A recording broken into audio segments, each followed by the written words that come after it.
O Supremo Tribunal Federal decidiu agora há pouco manter a competência do CNJ para investigar magistrados. A repórter Natália Soares acompanhou os trabalhos e tem ao vivo mais informações. Boa noite, Natália. Boa noite, William. Por 6 votos a 5, o plenário decidiu que o CNJ tem competência para atuar aí em julgamentos de processos administrativos disciplinares de magistrados, sem ter que esperar uma atuação dos tribunais. O grande questionamento, a grande discussão nessa tarde foi em volta do artigo 12, que a MB questionou na ação direta de inconstitucionalidade, que trata justamente sobre a competência do CNJ. O ministro Marco Aurélio abriu a divergência, dizendo que o CNJ tem essa competência primária, mas só depois de uma motivação que poderia entrar nos casos para analisar ou julgar esses processos administrativos disciplinares. Com a liminar, o CNJ está livre aí até o julgamento do mérito dessa ação direta de inconstitucionalidade para investigar e julgar esses processos disciplinares aí administrativos dos magistrados. Na primeira parte da sessão, os ministros analisaram outros artigos dessa resolução questionados e eles mantiveram aí esses artigos, somente um teve uma pequena parte alterada. Veja na reportagem.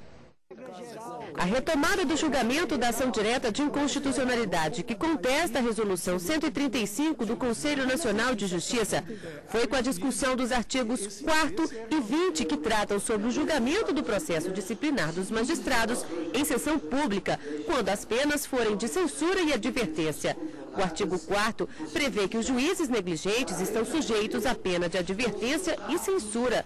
Já o 20 prevê que os julgamentos dos processos administrativos devem ser em sessões públicas. O relator, ministro Marco Aurélio, negou a liminar para manter a vigência dos 2 artigos e defendeu que os julgamentos de processos administrativos disciplinares sejam dotados de publicidade e transparência nos termos da Constituição Federal. Não é dado a juízes e órgãos sancionadores pretender eximir-se da fiscalização da sociedade.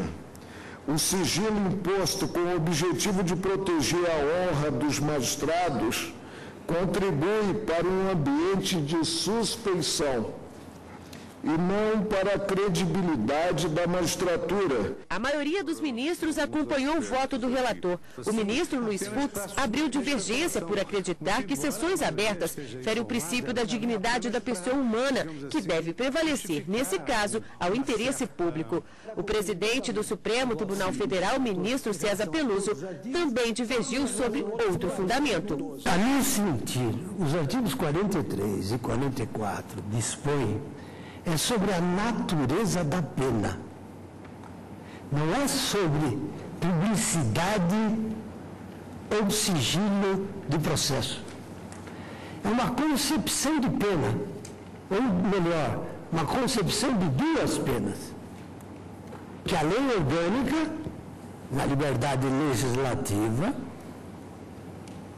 resolveu assumir como penas reservadas.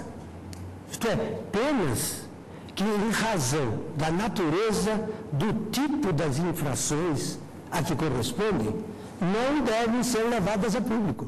Ao analisar os artigos 8º e 9º, os ministros deferiram a liminar, acompanhando novamente o voto do relator.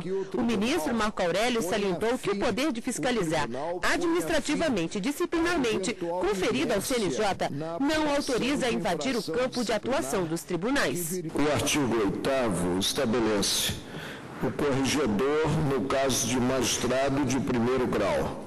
O presidente ou outro membro competente do tribunal nos demais casos, quando tiver ciência de irregularidade, é obrigado a promover a apuração imediata dos fatos, observados os termos desta resolução e no que não conflitar com esta do regimento interno respectivo.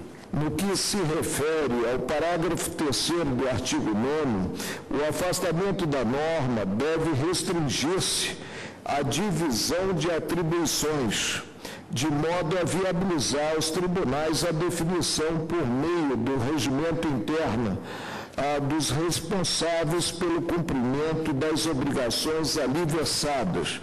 No tocante à cabeça do artigo 9º, não subsiste o pleito formulado.